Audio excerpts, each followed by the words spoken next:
कि जब जब भी उनसे मुलाकात होती थी वो रोड सेफ्टी के बारे में बहुत सेंसिटिव थे और विशेष रूप से तमिलनाडु सरकार के साथ वर्ल्ड बैंक ने मिलकर एक प्रोजेक्ट भी किया था। उसके बाद में जब वो मुझे मिलने के लिए आए थे तो मैंने को ये कहा था कि एक बार जैसे डॉक्टर पेशेंट का डायग्नोसिस करता है तो एक बार हम लोग इस बात का अध्ययन करें कि इसमें सही कारण क्या है, क्या ये कम हो सकते हैं क्या, और इसमें वर्ल्ड बैंक सहयोग करे। और मुझे बहुत समाधान है इस बात का। हार्ट शेफर आज हमारे बीच में नहीं है, कोविड के काल में उनका देहावसान हुआ, पर उन्होंने उस समय रिस्पांस पॉजिटिवली दिया और बंदोपाध्याय जी और उन्होंने मिलकर पीयूष तिवारी के साथ ये रिपोर्ट तय करने का निश्चित किया और आज वो प्राप्त हुआ है। मैं विशेष रूप से उनकी याद भी करता हूँ और बंदोपाध्याय जी को और पीयूष तिवारी को भी धन्यवाद देता हूँ।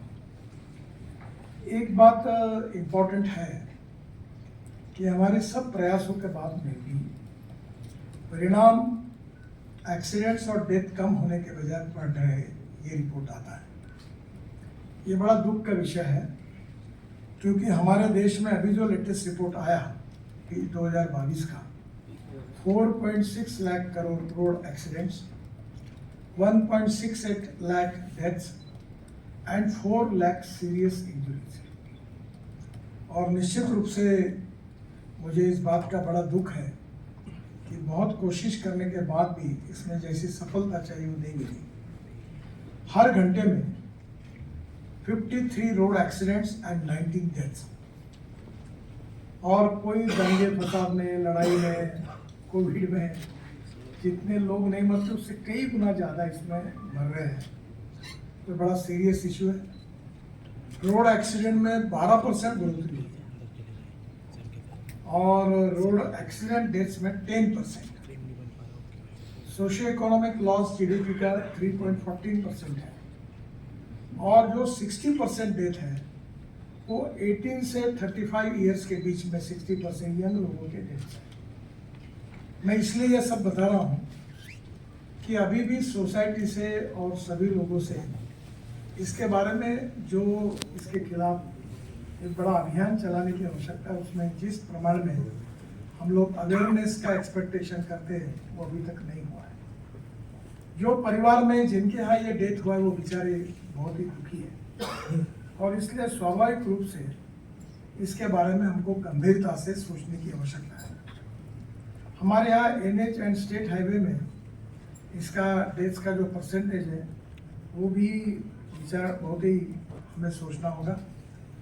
जो एनएच में है वो 61,000 लोगों का है, 36% डेथ एनएच पे हो रहा है और सरकार ने इसको टॉप मोस्ट प्रायोरिटी दी है।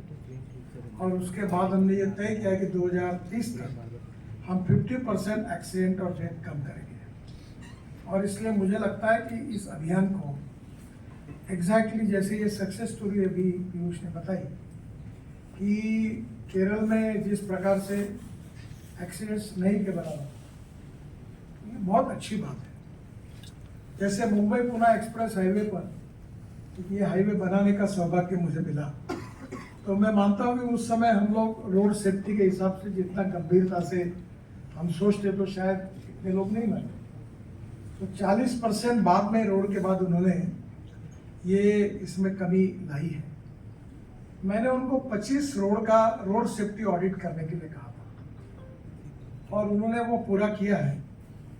पर ये देखना पड़ेगा कि रोड सेफ्टी ऑडिट का रिपोर्ट देने के बाद उसका एक्शन टेकिंग रिपोर्ट क्या होगा। जो मैं बहुत बार परफॉर्मेंस ऑडिट की बात कर रहा हूँ, हमारे एडिशनल सेक्रेटरी यहाँ बैठे हैं, मैं उनसे अनुरोध करूंगा कि ये 25 जो हमने रोड सेफ्टी का ऑडिट किया उसके ऊपर जो फाइंडिंग निकले थे उसके ऊपर हमने क्या एक्शन की है इसका भी अध्ययन मिनिस्ट्री की तरफ से होकर उसकी जानकारी गवर्नमेंट सामने लानी चाहिए।